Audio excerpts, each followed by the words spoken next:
Welcome back to the channel. Welcome if it's your first time. Budweiser. Today, I'm taking a tour I've always wanted to take. Welcome to St. Louis, Missouri, Anheuser Busch, the Budweiser Brewery. I'm gonna take the tour and maybe ride some Clydesdales. I don't know about ride, but that would be cool. We'll look at that. That must be left over from yesterday's Mardi Gras celebration. We got Busch Light. Oh man, who likes Busch Light? And of course the Busch Light is sitting right in front of Anheuser Busch. There's some Budweiser trucks in here. Over here, the giant sign that I was just showing over on Interstate 55. Today I am doing the Budweiser tour experience, which is an hour-and-a-half tour, and I've also booked the Clydesdale's VIP experience. I'm gonna get a half hour with the horses. I'm like a kid in a candy store, or should I say, a dad in a bar. It's all about beer today. Welcome back to the channel. Welcome if it's your first time. I am Tampa J, and I'm in St. Louis this weekend. I just ended my third day yesterday at Transworld, the world's largest haunted house and attractions trade show. And today, my last day here, at 11 o'clock, the tour will begin. I hope you enjoy this experience. I can't wait to get inside here. We're gonna walk around the building. I still got about an hour to kill before my tour starts. There's much ahead. All right, so right there's Interstate 55. Check this out, one of the old main gates. I've got an hour until I report to the VIP center here at Anheuser Busch, which is right here, this building right here. But I'm gonna go around on the front side, check it out, get out, walk around, feel it out. Right over here is Broadway. This is where yesterday, last night, several hours ago, they were having St. Louis Mardi Gras. That was going on here this weekend. This right here, before the old building, Budweiser over there, is their corporate office. I was out here a few months ago and I was stating that inside this very building, my friend, owner of the Darkness Haunted House, Larry Kirshner, once told me that this is the building where they planned the Hallow Scream Haunted Scream Park events at Busch Gardens, Tampa Bay, and Williamsburg. That all was thought up right there in that building. And of course, a lot of beer stuff. This is on the front part of the property. This place is gigantic. So it's Sunday, it's the weekend. This is the gate where the employees enter. Right here's the guard shack. And then straight ahead, I'm hoping we get to see this up close on the tour. Anheuser Busch Tour and Beer Garden, 3 blocks to the right. So that's where we're going. There are a number of different types of tours that you can take. There's a variety of different tours. This is the finisher tour, 21 and up. You get an hour with a path that brings you right to the large cellars. The finisher tour is perfect for visitors looking to pop in and grab the freshest beer. 1 hour, 20 bucks. That's really cool. Also, there's a Beer Master tour that's 2 hours. There's a 1 hour Clydesdale VIP experience. That's what I'm doing. Ooh, I get an hour. I thought it was just 30 minutes. So that was 30 bucks. And then I also did this, the Day Fresh tour, our most popular tour. Take a closer look at our campus and brewing methods when you join. It cost me $16.50. So that's what I'm doing today. And also, there's a food and beverage tour for 2 hours for 70 bucks, and their brand new King of Beers tour, which pretty much you get everything I just mentioned, and it costs 150 bucks, and it's 4 hours. So that's the ultimate like VIP experience here. Those are the tours. This is pretty awesome to be right here. Check this out, Busch Place and Designated Drive right here before the corporate office. Okay, so now we're gonna head over to the Budweiser Experience entrance. Wait till you see this. I passed it on the way here. Look at that. Oh, it says barley up there. I think that's some of the barley silos. Just like at Limp Brewery I showed in last night's video, they've bricked all the silos in. I'm sure we'll learn about this on the tour. The experience entrance is just up here on the left. Brewery Experiences, Anheuser Busch. Check it out. Right into the parking lot. This is super nice. And we have made it to the experience area. Looks like we're gonna walk right there through that tent. They got their beer garden over here. You can just come out here and go to the beer garden. That's pretty amazing. You can drink fresh Budweiser. And there you go, happy Mardi Gras. Looks like we're gonna go through this tent. It is 10:45. I've got to check in for my tour. It starts at 11. Look at this guy. Here we go. Whoa. Got Budweiser right there. Also, the Anheuser Busch symbol on the wall and Happy Mardi Gras. Whoa. Looks like they had one heck of a party in here yesterday. Welcome to the home of Budweiser. Looks like a giant gift shop on the right, beer garden on the left, and it looks like check-in straight ahead. Now, after we do the tour, we'll check out the gift shop and everything. All tours in America end in the gift shop, of course. I'm taking the Day Fresh tour. I checked in for that, and I also checked in for my Clydesdale VIP experience, which will immediately follow. I was able to check in for both tours. And they said to come over here and wait right here in this area for the first tour to start. Almost time. We got a nice little timeline over here. Looks like Anheuser-Busch was started in 1856. Founded in 1857, actually, almost a century after the city of St. Louis was founded in 1764 by Pierre Leclerc and Auguste Chateau. I remember learning those names last year when I took the St. Louis Arch tour. Budweiser, an American-style lager, was introduced in 1876 when company founder Adolphus Busch set out to create the United States' first truly national brand. Brewed to be universally popular and transcend regional taste, today each batch of Budweiser follows the same recipe used in 1876. I'll tell you what, it's a tasty lager. Also like a nice light Michelob Ultra on a hot Florida sunny day. Introduced in 1896, Michelob was developed as a draft beer for connoisseurs. Its distribution was tightly controlled, and it was permitted to be served only at finer establishments.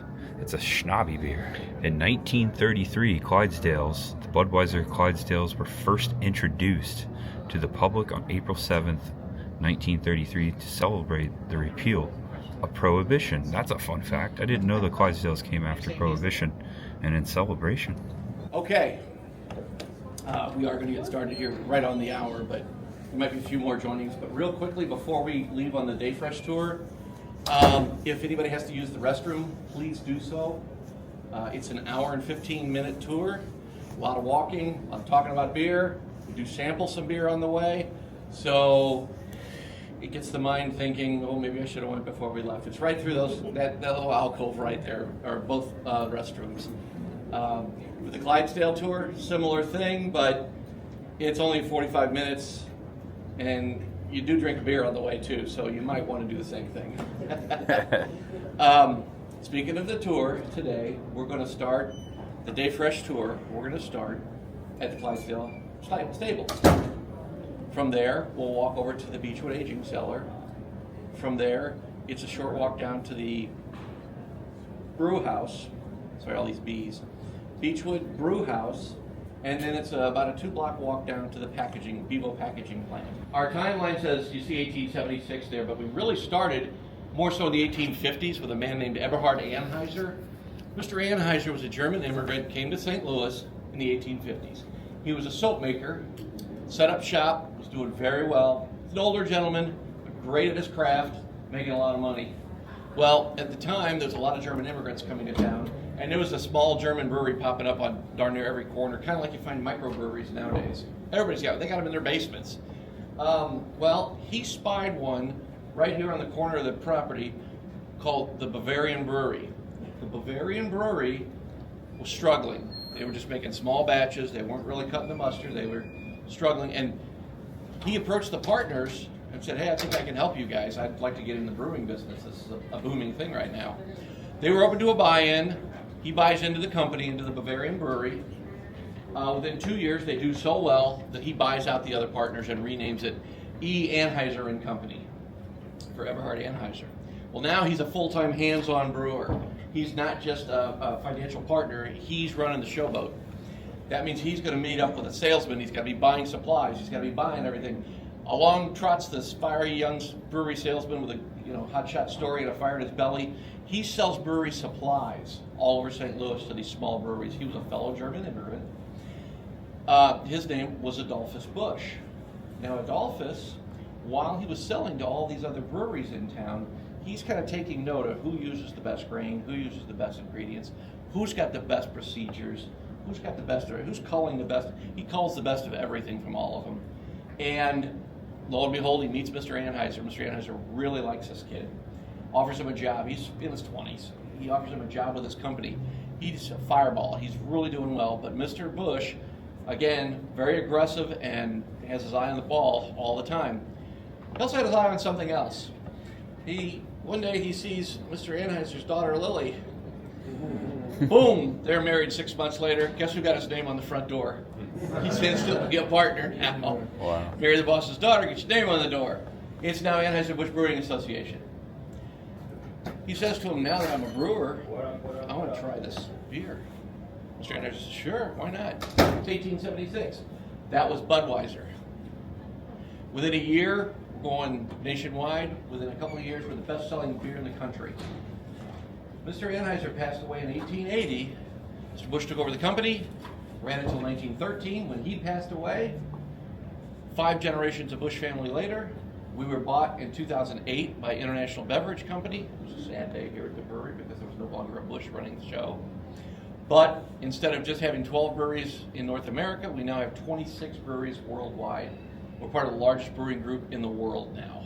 So instead of just a North American entity, we're a world entity now. So that's how we got where we are.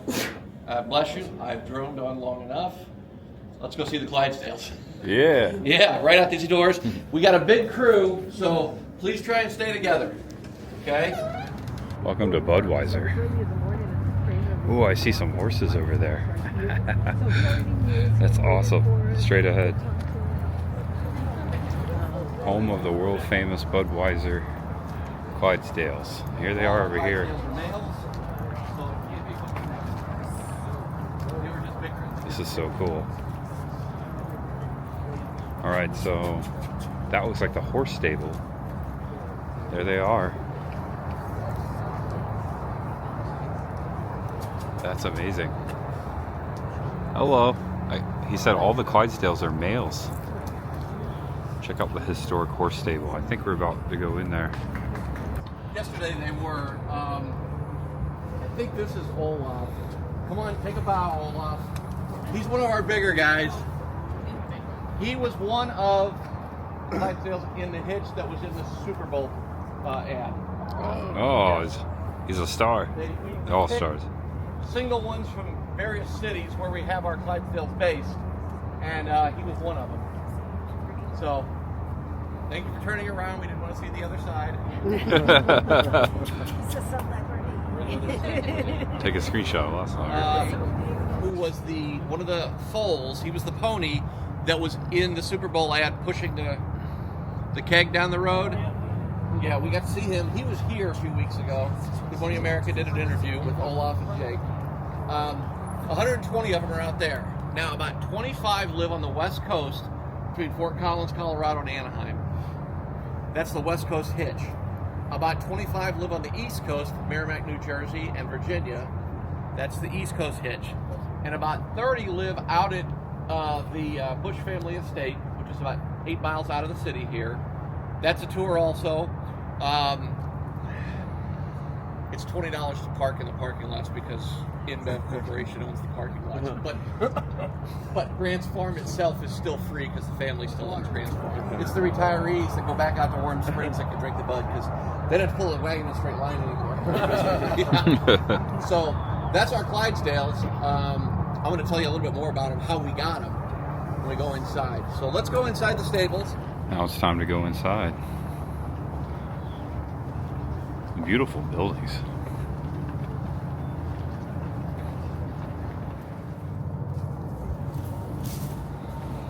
Alright, we're going in. Whoa. Smells like manure in here. Oh, this is really nice. Wow, they got the cars in here, the wagons. One of these wagons I got a picture with at Busch Gardens. I wonder if this is the same one. And see if I can get them to turn around and show them their reflective better. Would the last one in shut the door, please? stained glass. Okay. Wow. There's all kinds of stuff to see. Oh, there's more stables over here. I remember going to stables at Busch Gardens when I was a kid. Oh, look at that. So we're going to be able to go behind the scenes later. This is freaking cool. I want to point out that this stables, the Busch family mansion used to sit right next door here. Okay, we lost that in the 20s due to progress, but this stable survives. It was built in 1885 at a cost of $35,000 back then, which is about $1.5 million, $1.25 million, if you could build it. Because part of that expense is it was the first building around with electric lights and running water. For a barn, it was not built for the Clydesdale. I always have to reiterate that. This was simply a barn for Mr. Busch's quarter horses and buggies. The Clydesdales didn't come along for 50 years. So the man that built this never envisioned the Clydesdale. This was just his garage. That's it. I mean, it's a garage with a 650-pound solid brass chandelier. Yeah, that's pretty impressive. Came out of the World's Fair in 1904. It's a garage full of Tiffany stained glass windows. Tiffany. It's a garage with custom brickwork everywhere, but it was this barn or garage, if you will. Yes, the Clydesdales came along in 1933. You had Adolphus Busch, who built this place. You had his son, August. Then you had August Jr. So third generation. He was a young guy in 1920 when he was roaming around here around the property. 1933, he did his Prohibition. He wanted something nice for his father. August Sr. was in very poor health. 13 years of Prohibition had racked him pretty bad. So August Jr., or Gussie, as everybody knows, he scoured around the country. He found 6 of these Clydesdales with the right markings. The white hoods, the dark coat, the black mane, and the white face. This is how they became our advertising icon. They pull up a wagon in front of the White House as FDR is repealing Prohibition, and they give him the first legal beer in the country. Yeah, that's how they get to be our advertising king. And 90 years later, they are still one of the most recognized advertising icons in the country. So, want to get a picture now? Oh, look at that. There. Get a shave and a haircut. He's going to get a shave and a haircut. Right next to the door, so we can head up to the next stop. This is the original wagon. Wow. That's pretty neat. It's the one he was just referring to. I got goosebumps on my goosebumps. Here's the building we're standing in. It looks like Adolphus Busch. Right there up front. That's pretty amazing. There you go. There's the wagon that I just showed. 1933, end of Prohibition. So that's the Lloyd over there. Obviously, we're going to come back in here for the VIP experience.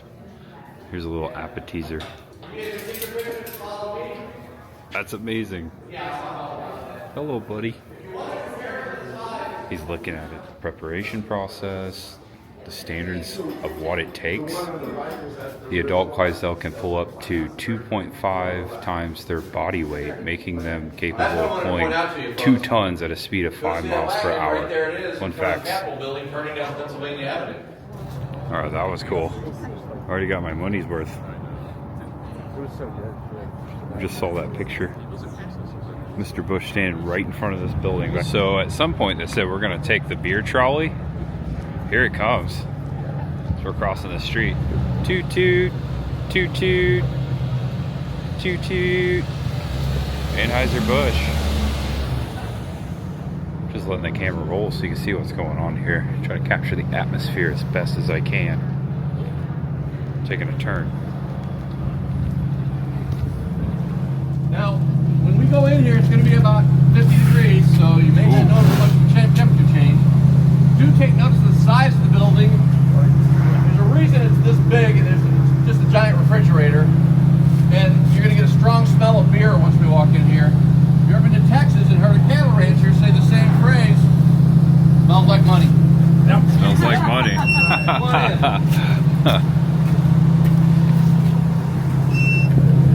Oh wow. Yeah, it smells like Budweiser.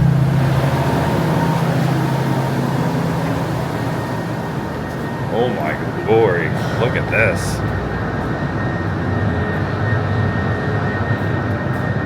Wow. We got Bud Light, Michelob Ultra, 103. What's this down here? Oh yeah, you got Busch Light. This is, look at it. This is crazy. Take one. Oh shit. Oh, you get it? Thank you. Take one, pass it around. Oh, there you go. Beechwood aging cellars, capacity 3,600 barrels. Beer rests here for aging, clarification, and natural carbonation. After aging, the beer passes through a special filtering process, and it is then ready for packaging. Try this. Don't. It has Beechwood. no flavor. It has no oil. It has no nothing in it. What you're looking at is you've probably heard of our Budweiser being Beechwood aged, or Beechwood lager. What that means is it's fermentation time. When they put the beer in these vats for 21 days, it ferments for 21 days. Okay? Well, back in the day when we would do this, when we started getting big, Budweiser and Bud Light are the only two beers that get that 21-day treatment. But when they would fill these with beer and then add in the yeast for fermentation purposes, the yeast would settle to the bottom and the top would never get properly mixed with the yeast. Which means if you open this bottle of Bud and that bottle of Bud and that bottle of Bud, they might all taste different. Well, we can't have that. We like consistency across the board. So they came up with an idea around 100 years ago that this stuff here grows all over the Midwest. Now we have sustainable farms for it. But it has no flavor, no oil, no tannins like wine barrels or nothing. What it is, it's lighter than balsa. They make popsicle sticks and tongue depressors out of this stuff, so it has no flavor. They add about 3 feet of this to the tank before they add in the beer and then the yeast. And as the yeast is filtering down, these wood strips float up. You'll notice they're rough cut. The yeast latches onto all of these wood strips and goes to the top. As the yeast is eating in sugars and expelling out, there's no other way to call it, expelling out alcohol and carbon dioxide, these float around inside the beer. They don't flavor it, we're mixing it. We're aerating the beer. It's a fancy term for aerating the beer. Now when you open that bottle, or that bottle, or that bottle, it's all been fermented at the same rate equally. That's our quality control. That's what we're doing in here. So next time you see that on a label, you're going to amaze your friends with the story of what we're doing. It's been equally mixed or aerated. So they told us to look up as we're exiting the building. There's more tanks above us, 4 stories of these giant tanks. This building, he said, was built in 1991. This part of the factory, this addition, expanded in 1991. He also said when the Blues won the Stanley Cup in 2019, they came in here at night and they stayed 4 or 5 hours and drank so much beer out of this vat, it actually registered a little bit of a dip. Look at that, 2019 champions. Guess who won it in 2020 and 2021 though? Go Bolts. All right, now we're playing catch up. Looks like there's a VIP tour behind us right there. Wow, look at this. Continuing the tour.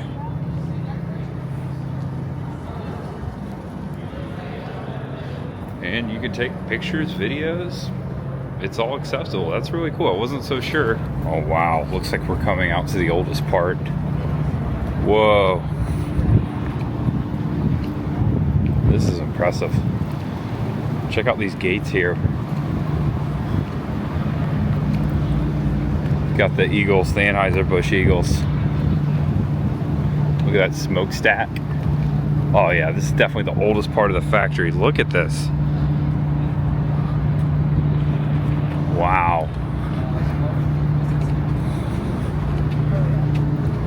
crap. This is so cool. Look up. There's the clock tower.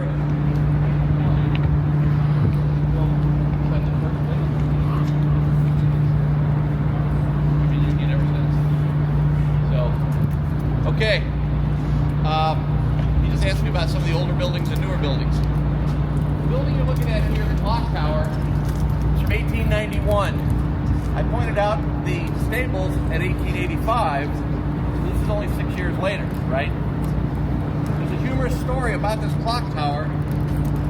Mr. Busch, Adolphus, was a hell of a businessman, but he was also very quirky. My understanding is this clock tower used to only face three sides. It faced that way because the Busch family lived at the top of the hill by the stables, right?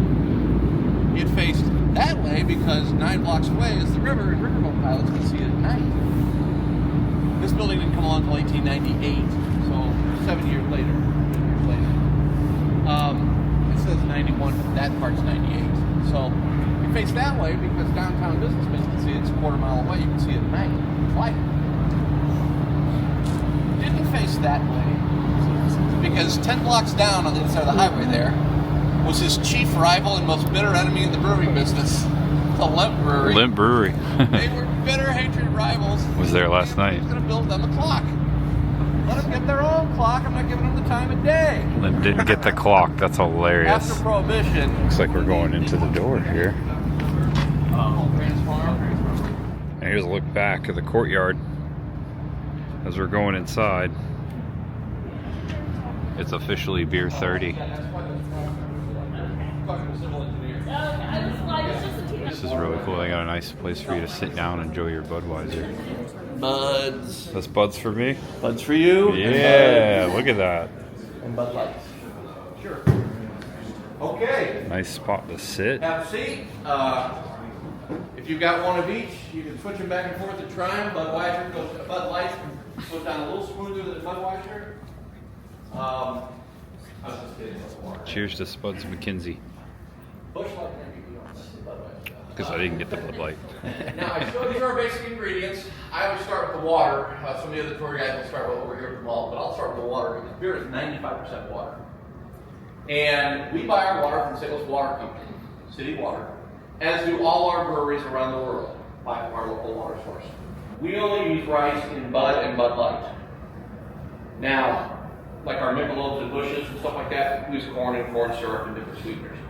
We use rice for 2 beers, and we are the largest consumer of rice in all of North America. Wow. Not Cisco Foods, not Uncle Ben's, not Rice-A-Roni or Minute. We are. That's a lot of rice for a lot of beer. It's cooked for 2 hours at 200 degrees with that clarified water. Okay? From there, they open the steam pots, they strain the grain out. The grain is then dried and used for horse feed. I told you 20 pounds of grain for Clydesdale. Plus, we sell it to farmers because it has no sugar or starches anymore. It's just protein and fiber, so it's really healthy for animals. Research and development is currently under research to make it potable for humans. It's what's the powdered stuff? The fibers. Well, Metamucil. Yeah, that stuff. Stand Yeah, that stuff. We all know what that's for. Anyway, they're currently looking at that. But we don't throw anything away if we can avoid it. Like I said, we recycle everything. Okay? Now, from the straining, it goes into the brew kettle. Now, the brew kettle is where we add in the hops. The hops, we don't buy from farmers. We have 2 hop farms. We have one in Bavaria, Germany, which there's a large painting gifted to Mr. Busch from back in the day of a hop farm that he supported for 100 years. We also now have one in modern Mary, Idaho, up near the Canadian border. They're both northern mountainous climates, cold climates, so they grow exactly. And we control the growth because that is the flavor of our beer. We have about 9 different blends of hops that we use for different beers. And think of it like a tea kettle. The more hops you add and the longer it boils in there, we usually cook it for about 4 hours. The stronger it's going to get. Just wanted to show this statue as we're leaving. Adolphus Busch. Right there. That's pretty amazing. 1839 to 1913. cool. This is a cool experience. Free beer. All right, last man out. Did I or did I not drink another beer on my way out? Chug and go. I'll let you wonder. That's a picture right there. 1892 right there. The Brewhouse. Check this out. Constructed 1891 and 1892, the Brewhouse was in the dominant clock tower. Well, I have to jump forward quite a few years to 1982 when Bud Light, ironically, was started. But, excuse me, 1982, I always have to get my voice right for this. Oh, it was a sad day here in Mudville. It was a sad day at the brewery for the employees. 1982 is when open taps ended at the brewery. That's exactly what it sounds like. There were open taps all over the complex. Employees drank all day long. Oh. I know, right? Up until I quit. 82. A lot of you remember that. 82. Crazy. Well, imagine Progress. in 1908, we didn't have all the security. There's a brew house in 08. We're just walking. There's a schoolhouse. They just walk right in. Brew house? Fill a bucket of beer. Teachers weren't coming back. Schoolhouse. The school district said, this ain't working. We have to do something. So they put it up for sale, and the Busch family bought it. Oh no, wait, that's the And schoolhouse. moved from this small headquarters to that much larger. Now, ironically, 1982, when the taps ended, which brought about that sale, we moved out of that building and moved to a much larger. Now, there's a sad story attached to it also. You'll see the little elephants at the top up here. It's the only place you'll see the elephants. Oh yeah. To survive Prohibition, the Busch family, mind you, Oh, had right moved there. out to their family farm in 1920. So they lost their house. They moved out to Grant's farm and built a mansion bigger than that brew house. I mean, it was phenomenal. It was also a wild game preserve. They had Brahmas, llamas, peacock, bison, anything you could imagine out there. Elephant. They had a 5-foot-tall pygmy elephant named Tessie. I can't think of the name. Named Tessie. Tessie was Gussie Busch, young Gussie, was his favorite pet. There are pictures, if you scrounge hard enough on the internet, you can find Gussie Busch riding Tessie out at Grant's farm. Okay? We had to sell Tessie to make payroll. Oh. It was heartbroken. So during Prohibition, we switched and retooled to sell butter, milk, cheese, ice cream, anything we could retool and package and sell down at the packing plant. Tessie the elephant was a little mascot on all that packaging. And she's immortalized up here. Now, 9 years later, Barnum and Bailey wouldn't sell her back to us. Nope, she's a pygmy elephant. They're very rare. In Florida. The circus came to town. Mr. Busch had a very specific handbell that he used to ring to call Tessie out of Grant's farm. He rang the bell. Tessie broke ranks from the other elephants, ran through the crowd, knocking people out of the way, and ran straight to Mr. Busch. Mr. Busch was a genius. She remembered him. Wow. By then, he had buckets of money, and yeah, you're not keeping my elephant anymore. Wow. What it costs. That's a story. So far, this is a fantastic tour. Look at this. They're so late. They just go to we're going to go to Wow. No, we didn't. Holy cow. Take a screenshot, it'll last longer. Let's go buy a fucking elephant. Alright, so I'm straggling here. Trying to catch up. The original office, one of the original offices. That's where Mr. Busch cried on the day of Prohibition. On the steps, he was telling us that it was over. Happy tears for the creation of beer. Wow, look at this. There's a nice fountain right there. Not going right In now. front of us right here, this is the Bevo packaging plant. It was built 1917. What you see on the corner right here is the cagey little Bevo the fox. He's the mascot of the building. He is modeled after Reynard the fox from Grimm's Fairy Tale. Oh, He was the one who could run through the forest and find the fiddle music and the dancing and the drinking and the food. That's why he's eating a turkey leg. Oh, there's a and drinking fox out of right a there. beer. He's on all four corners. Plus, this building is kind of a testament to poor timing. We built this building in 1917. Fox. the end of 1917. The Great Prohibition War. started, and we can't bottle beer no more. That's why we had to retool and start selling other products. One of them was something called Bevo, which I'll tell you about inside. All right, we're going in here. Watch ahead. Wow, look at this lobby. Ooh, it's warm in here. Check out the Art Deco. Wow. Got all the products on display over there. Oh, and you can see the fox on the tile. Yeah, he's all around. There's the fox.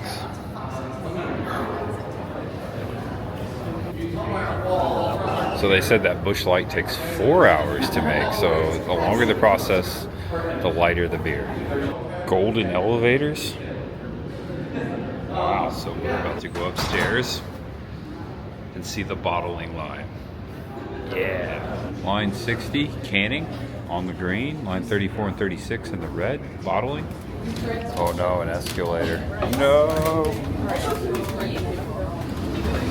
Second level. Oh, you can see some of the cans right there. Oh, that's Busch Light.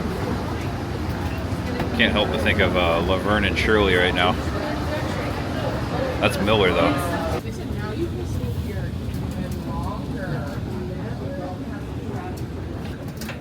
I think we're on the 5th floor.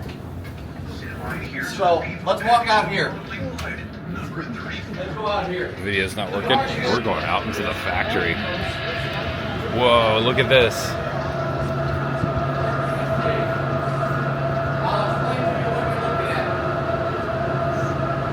We got Michelob Ultra. Look at all that. The bottling factory. Looks like we can, oh okay, we can go around the corner. Beer comes in over there. Comes down where it says rinse or filler on the far side over there. Goes over here. If you look, this is the carousel. Very cool.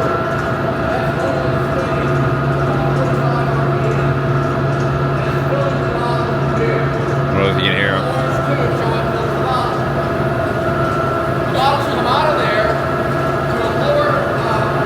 Just explaining the process. It's hard to hear in here.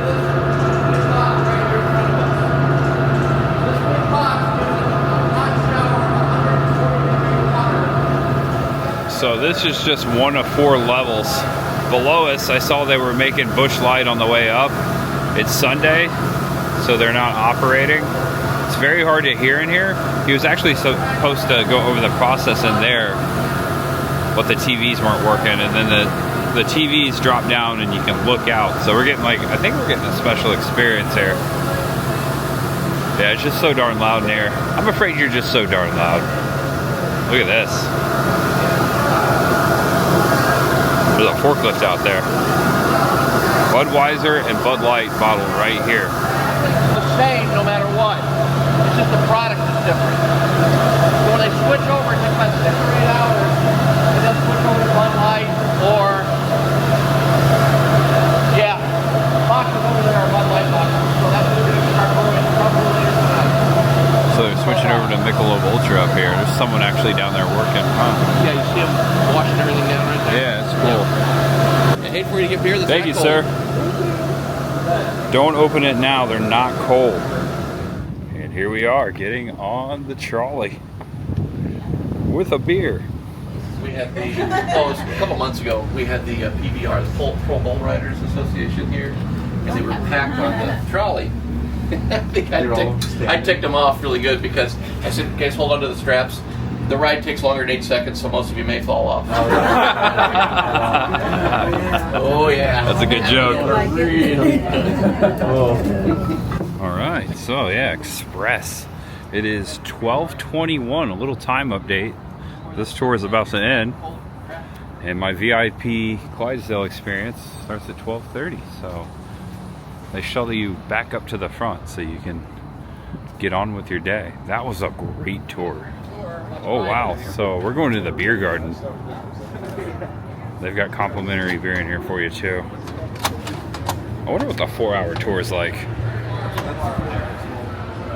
Check this out. Oh, that's nice. Decorated for Mardi Gras. Man, we can watch basketball. Go Notre Dame. Fighting Irish. Check out this brass fountain. This is the Grant Fountain, made of 4 historical grants once located in the brewhouse. The grants were placed between the straining vessel known as a lauter tun and the brew kettle, allowing our master brewers to control and sample the amber sweet liquid extract marshmallow called wort.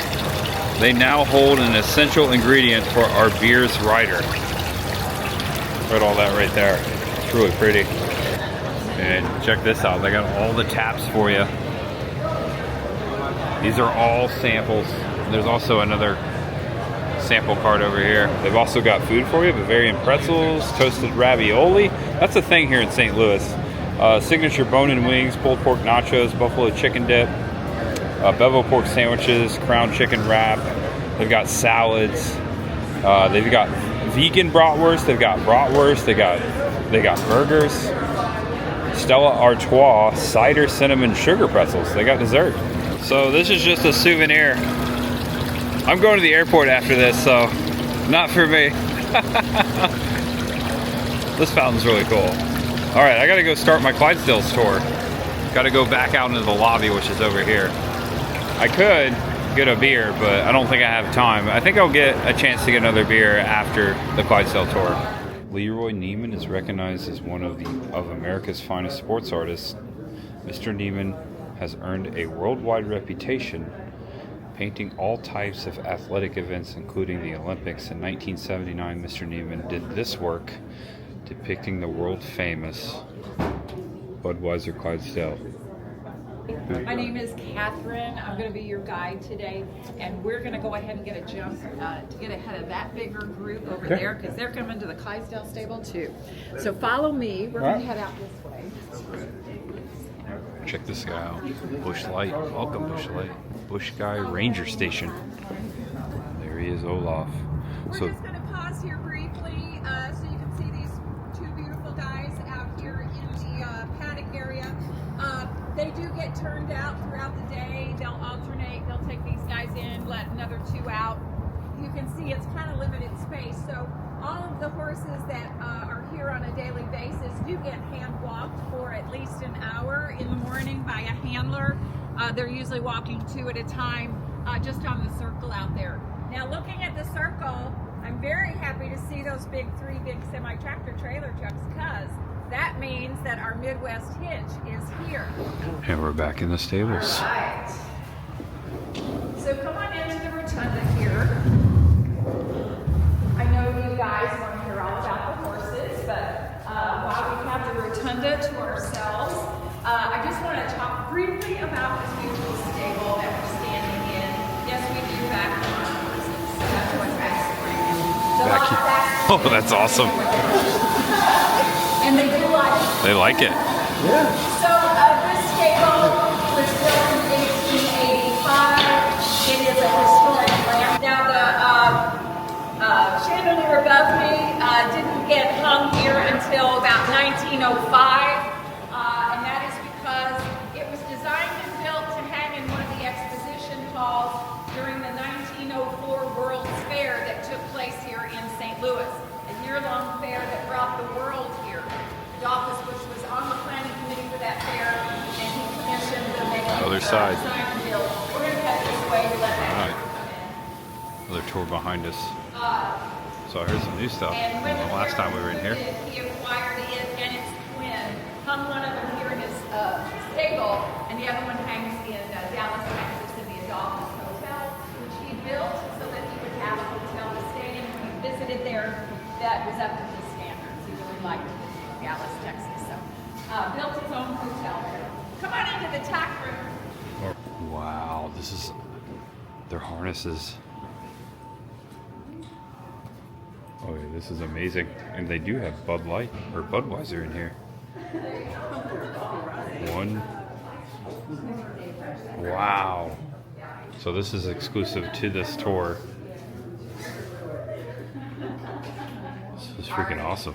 Another reason learn to get you guys in here right away is this is our first opportunity for a beverage. Well, let's do These it. are the Budweiser Clydesdales after all. So look what I have, a whole refrigerator full of nice cold Budweiser. Now, of course, you do have to be 21 or older to enjoy one.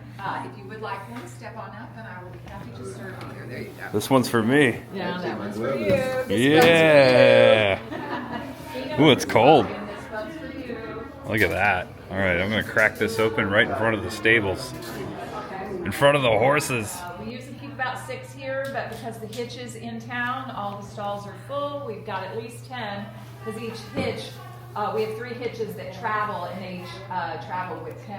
They're tough, aren't they? Sometimes. It's not just me. Okay. The journey of a hitch horse starts at Warm Springs. The colt is born. He's going to weigh about 150 pounds, stand about 3.5 feet tall. At about 6 months, he's going to naturally wean off the mare. And if that colt has all the right coloring and markings to be a hitch horse, then he will get trailered to Grant's farm to spend the next 3 years to learn his barn manners. Now, what are the correct markings? Well, the same as what you see when they're fully grown. Bay in color, brown, black mane and tail, a white blaze on the face, and it has to go from the forehead all the way down to the muzzle. It can't be just a star up here. It's got to go all the way down. And then last but not least, all 4 legs have to have those white feathers. Part of the wow factor when you see the hitch, whether you realize it or not, is the fact that they all look alike, right? And we even graduate them so that they are get a little taller and a little heavier from the lead team to the swing team to the body team to the wheel team, which is the team closest to the wagon. So he goes to Grant's farm where he works with Clydesdale staff to learn his barn manners, learn all the things that he will need to know to be a successful hitch horse, learn to stand patiently for the vet and the farrier to work on their hooves, get used to being bathed and clipped regularly, being on lead, walking up and down the ramp to go in and out of the truck. These are all things they need to be very knowledgeable about and be very just accept. But one set of full set of show harness weighs about 130 pounds. Now, 130 pounds, wow. to be a hitch horse, there's 2 more in addition to the markings and going through training well. They also have to meet a height and weight requirement to be a hitch horse, and they fully mature physically between the ages of 4 and 5, and about the time that they're going through driving training. So they have to reach a minimum weight of 1,800 pounds. They top out at around 2,300 pounds, and they have to reach a minimum height of 18 hands to the withers. And look and see if he understands that. That's horse terminology. A hand is a unit of measurement we use for horses. It translates to 6 feet to the shoulders. Wow. Okay, not the top of the head, to the shoulders. I'm Top of the head. 5'7", so 6 feet at the shoulder to be a hitch horse. Yeah, I've got absolutely. a question. I'm from Tampa. I grew up going to Busch Gardens. Oh, yeah. Back when, Anheuser Busch still owned the park, they had Yeah. stables there and they had Clydesdales, and I got pictures. I just didn't know how that was related to here. Were they just a different group, or were they the same ones? The herd used to be much larger. Okay. So that we could have horses at our Busch Gardens locations. Okay. And they had stables and they had horses, and I guess if they had parades at the theme parks, they were in the parade or whatever. But those were probably just kept at those parks for those purposes. But they were definitely ours. for Okay, and sure. I remember- our herd used to be larger because of more locations like that. And I remember one of the wagons being there too. I'm only assuming that that's no longer there. The stables No, are we- something else. I That think one of we those have- wagons we might be one of own- those. These yeah. are actually refurbished Studebaker running gear wagons. They are all quite old. They're not replicas. They're all old, and I think we have 13 Wow. total. Okay. So That's one of the those. ones that used to be at those locations, I don't know where they're kept now. Yeah. We have 3 here. Each of the hitches travels with one. I know. I don't think we have any out at the farm. I know they have 1 or 2 over at Warm Springs. So the others maybe are in storage or something. Okay, I don't cool. know. Yeah, thank you. We were instructed to grab our beers and head into the stables. It's time to see the horses. Oh wow, look at that. Yeah, we can come up. Yeah, we can use kind of a whole lot alleyway here, but That's really cool. Come up, fill all the way across. yeah, a little talk. Don't go, just don't go past Victoria. Hi there. All the way up. All right, so everyone, this is Victoria. Victoria. Perfect. Well, good afternoon, guys. Welcome in. Just a couple housekeeping things before we kind of get into the meat and potatoes. There are a couple horses stalled behind you guys on this side of the barn. Feel free to take pictures of them. They might be a little less clean than this guy is. But we really need to keep our fingers out of their stalls. They're likely going to be more interested in their hay bag than any of us, but if they do come up, we just don't really want to be sticking our fingers in there. Well, they're essentially unsupervised. But Brody is who we're going to get to meet with and interact with today. Oh, it's Brody. Brody is about 8 years old. He is a part of our St. Louis traveling hitch team, so he is active. You guys just happen to visit at a great time when our hitch team is home. They're kind of just at the tail end of a couple weeks here in St. Louis. By kind of the end of next week, they'll be headed down to Texas for a little while. And then, of course, they'll be up here at the end of the month for our Cardinals opening day festivities. So he is just kind of hanging out. They did some Mardi Gras, Soulard Parade festivities yesterday morning.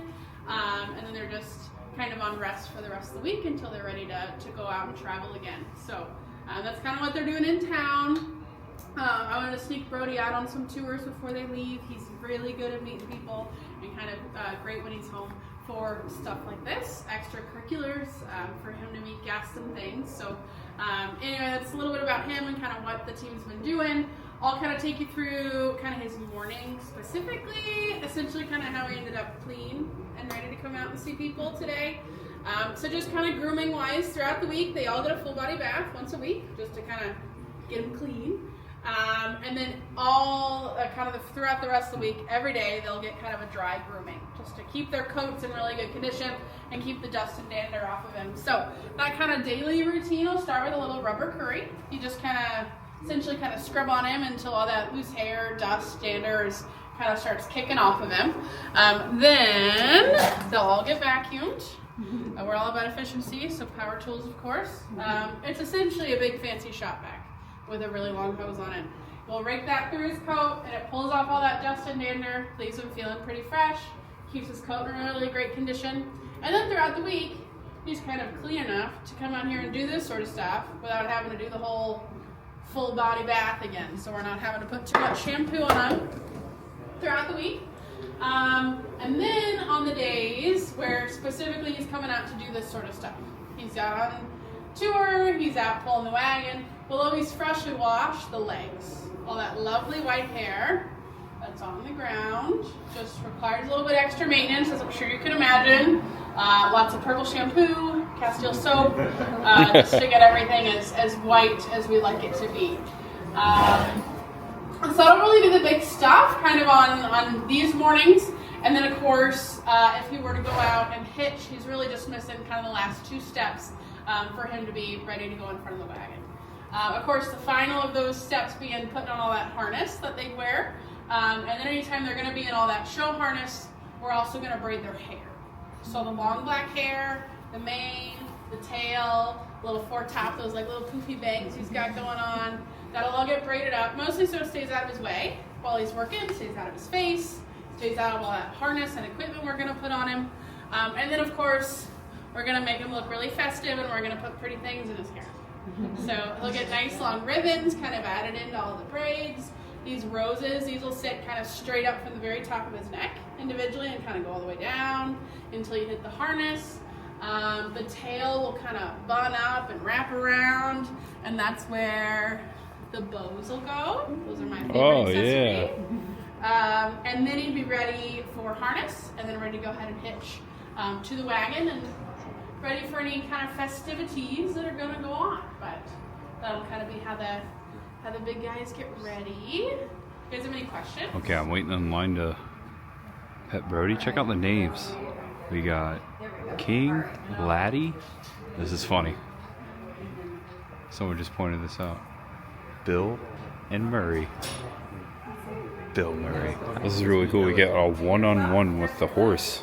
Look at this. This is Bill right here, I think. I don't see Murray. I see Bill.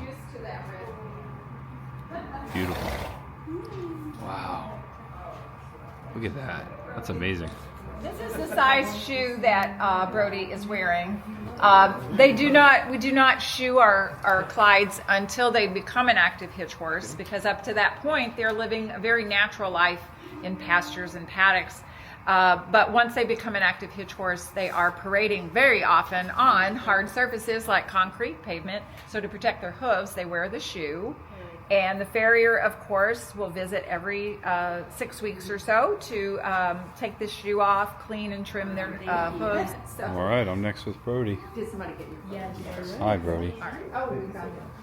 Do you want? Give him a little pet. Wow, beautiful. Look at that. I'm gonna get a picture with you. And this just went down. Look at that. With Brody, the famous Anheuser Busch Clydesdale horses. That's amazing. Budweiser. Hey, look at this. I've got this same leaf blower at home. Meanwhile, this horse is getting a bath.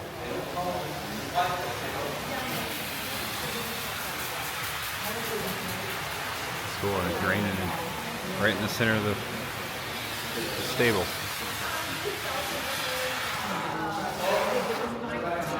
That's so cool. Must feel good. All right, see you later, Olaf. That was a great tour. Wow.